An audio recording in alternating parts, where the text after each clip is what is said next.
सव्वण हुणाहु भणि दो, विरोह रही दो, गण हरे ही गई दो। वत्थु सरूव कहो गए, जुत्ते जुत आगमोणियो। सव्वण हुणा यानी सर्वज्ञ के द्वारा, भणि दो कहा गया हो यानी निश्चय से, विरोह यानी विरोध, रही दो रहित हो, गण हरे ही गणधरों के द्वारा, गही दो ग्रहित हो, वत्थुरूवम यानी वत्थु स्वरूप, वस्तु के स्वरूप को, कह गो य कहने वाला हो, य यानी और, जुत्ति जुत्त युक्ति युक्त हो, आगमो उसे निश्चय से आगम जानना चाहिए, ण्यो यानी जानना चाहिए। यहाँ पर जिन आगम की परिभाषा दे रहे हैं। कल हम लोगों ने सच्चे देव की और उनके भेदों के बारे में पढ़ा था, उनकी परिभाषा जानी थी। आज सच्चे शास्त्र यानी जिनागम किन्हें कहते हैं, यहाँ पर आचार्य महाराज उसका विस्तार करते हैं। यहाँ पर कह रहे हैं कि जो जिनागम है उसके 4 लक्षण आप लोग पहले यहाँ देख लें। कौन कौन से? पहली बात कही, सव्वण हुणा भणि दो, यानी सर्वज्ञ के द्वारा कहा गया हो, जो मर्जी आए उनके कहे अनुसार नहीं सुनना, केवल और केवल सर्वज्ञ की वाणी को ही, जिसमें शिरोधार्य किया गया है, जो सर्वज्ञ की वाणी को लिपिबद्ध किया गया है, केवल उसी को यहाँ पर जिन आगम जानना।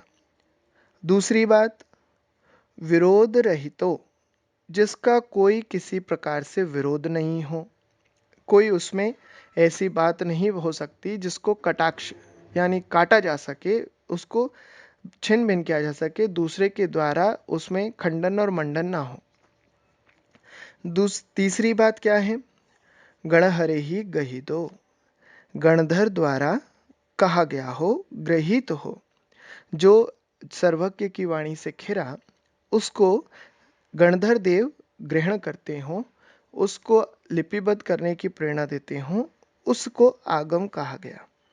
और चौथी बात, वस्तु स्वरूप कह गो, वस्तु के स्वरूप को कहने वाला हो, अपनी मनगढ़ंत बात को कहने वाला नहीं हो। ये 4 बातें यहाँ पर कही और उन सब के साथ 5वीं बात का सार लेकर कहा, जुत्ति जुत्त आगमो, युक्ति युक्त हो, वही आगम जिन आगम जानना चाहिए। जो वस्तु का स्वरूप उन्होंने कहा वह युक्ति युक्त होना चाहिए। ऐसा नहीं कि कहा आदि समझ में नहीं आई, आदि समझ में आई तो उसमें युक्ति नहीं लग रही थी, आधी बात में युक्ति लग गई तो पूरी बात में नहीं लग पा रही। तो युक्ति युक्त होना बहुत आवश्यक है। युक्ति युक्त का अर्थ क्या है? उसको उदाहरण के साथ, युक्ति के माध्यम से, कुछ नीतियों के माध्यम से उसको बात को कहने का सामर्थ्य हो, उस बात को कहते हैं युक्ति युक्त। अब यहाँ पर सब होना, देखो सर्वज्ञ के द्वारा इसलिए कहा गया क्योंकि वह केवल ज्ञानी है, उन्हें संपूर्ण ज्ञान का भास होने से, उनको संपूर्ण ज्ञान होने से वह समस्त वस्तु तत्व को, पदार्थों को जानने वाले हैं, जिसके कारण उनका संपूर्ण ज्ञान होने से हमें उनकी बात समझ में भी आनी चाहिए और शिरोधार्य भी करनी चाहिए। जो व्यक्ति अधूरा ज्ञान रखता हो उसकी बात को स्वीकार नहीं किया जा सकता, वह बात प्रमाणिक नहीं होती।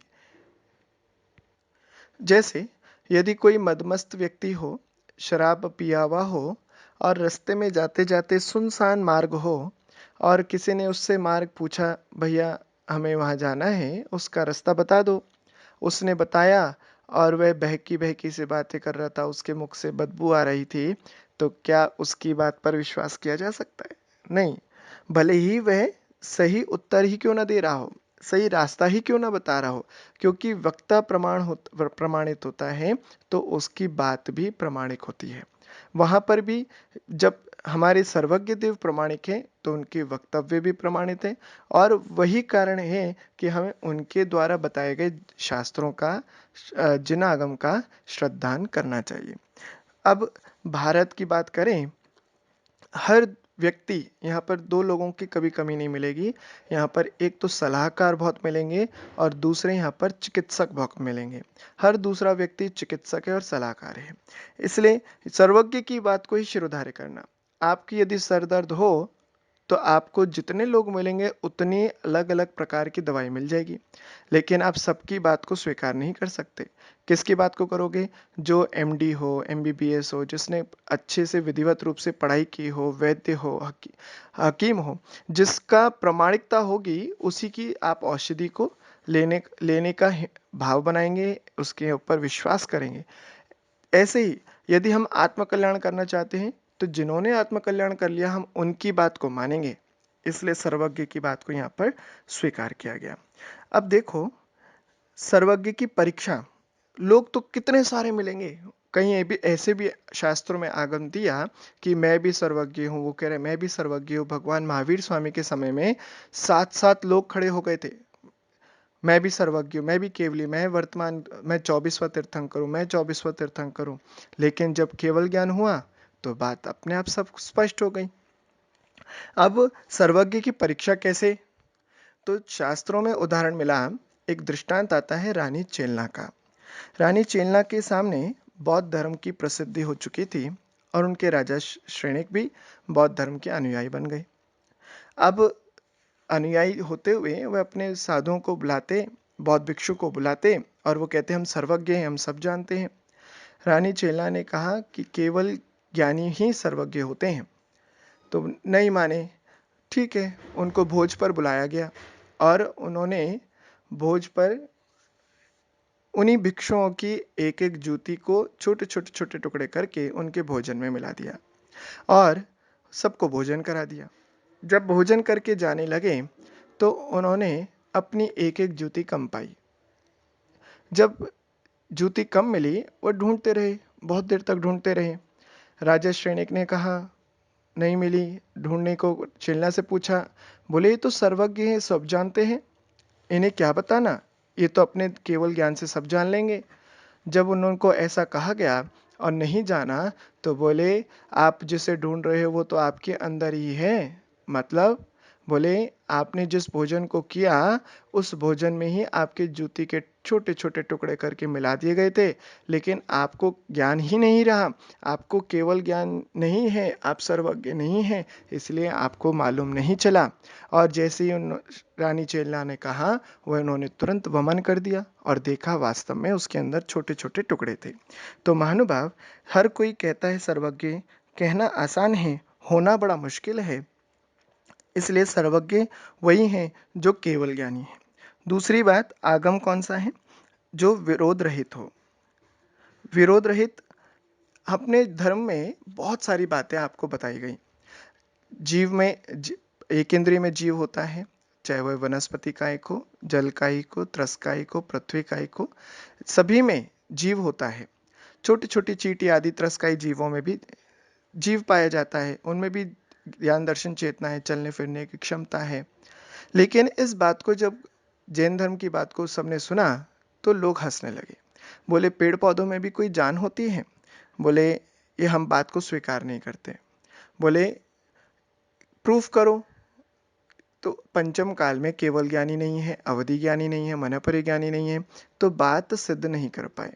इतना जरूर कहा कि देखो ये अपने आप बढ़ रहे हैं, इनमें भी महसूस करने की क्षमता है, पानी दो तो सोखते हैं, लेकिन इस बात को स्वीकार नहीं किया। लेकिन फिर साइंस के एक बहुत अच्छे विद्वान, भारतीय मूल के निवासी आचार्य सर जगदीश चंद्र बोस ने भी अपनी रिसर्च में कहा कि साइंटिस्ट जो पेड़ पौधे होते हैं वह जीवंत होते हैं, उनमें भी प्राण होते हैं। ये बात उन्होंने अपनी books response in the living and non living जो 1902 में लिखी गई, और एक नर्वस मैकेनिज्म ऑफ प्लांट्स ये 1926 में लिखी गई, इन दोनों पुस्तकों में उन्होंने ये बात को प्रमाणित भी किया।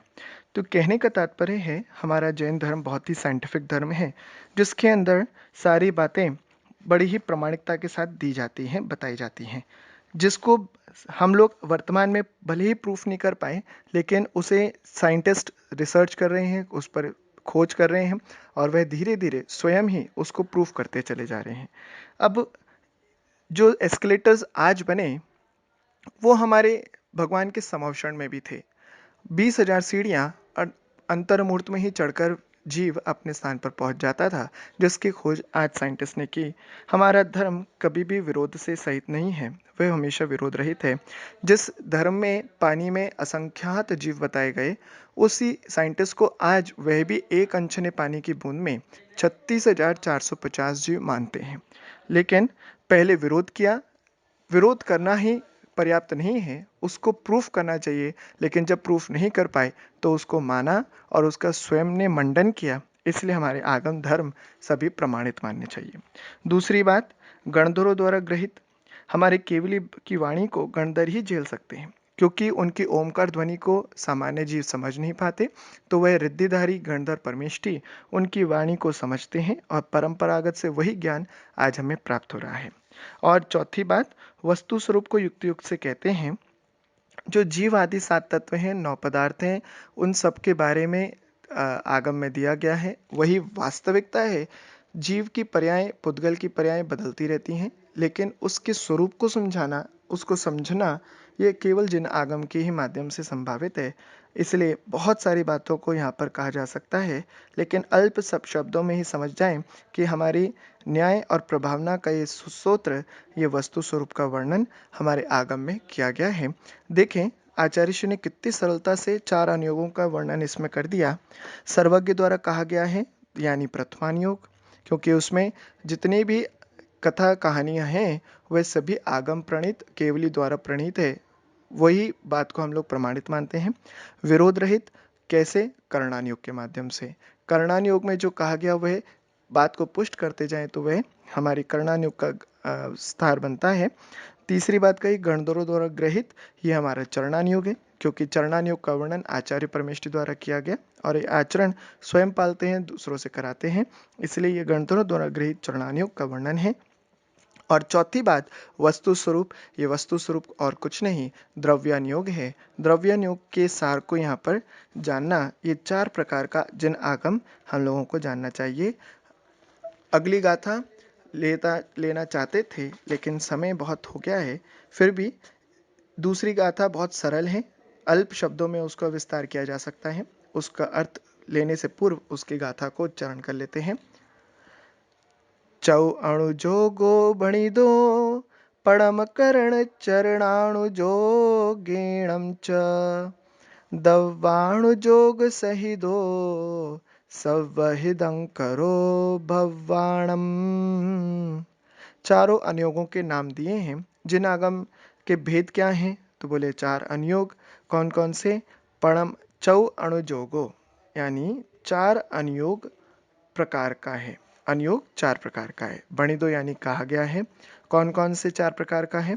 पड़म, कर्ण, चरणा, अणुजोगम। प्रथमानुयोग, कर्णानुयोग, चरणानुयोग। च यानी और, दव्याणुयोग, द्रव्याणुयोग, सहिदो से सहित। ये 4 प्रकार का अनुयोग कहा गया है। किसने कहा?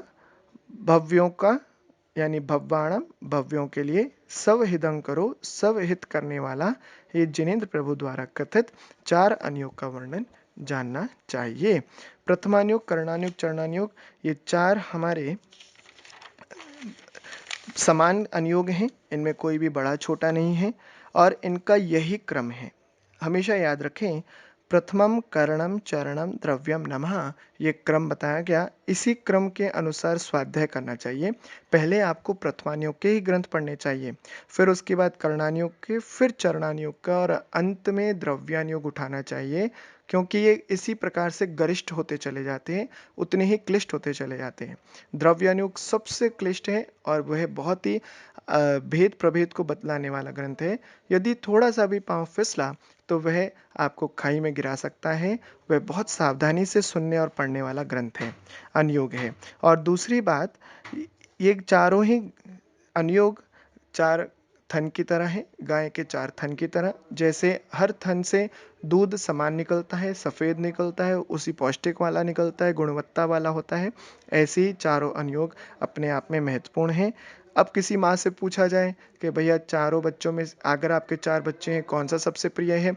तो माँ उत्तर नहीं दे सकती। ऐसे ही चारों अनुयोग बहुत महत्वपूर्ण हैं। और जैसे चारपाई के 4 पाए होते हैं, वह भी एक पाया भी कम हो जाए तो चारपाई लड़खड़ा जाती है, कुर्सी लड़खड़ा जाती है। तो चारों ही पाए महत्वपूर्ण होते हैं, वैसे ही चारों अनुयोग हमारे लिए महत्वपूर्ण हैं। अब प्रथमानुयोग, कर्णानुयोग, चरणानुयोग, द्रव्यानुयोग, इनकी विशेष परिभाषाएं विस्तार से आचार्य श्री आगे कहेंगे, उसे हम बाद में देखेंगे। आज बस इतना ही। बोले शांतिनाथ भगवान की जय। जिन वाणी के ज्ञान से सूझे लोकालोक, सो वाणी मस्तक धरो सदा देतो दुख। हे जिन वाणी भारती तो हे जपो दिन रैन, जो तेरी शरण आ गए सो पावे सुख चैन। द्वादशांग जिनवाणी माता की जय।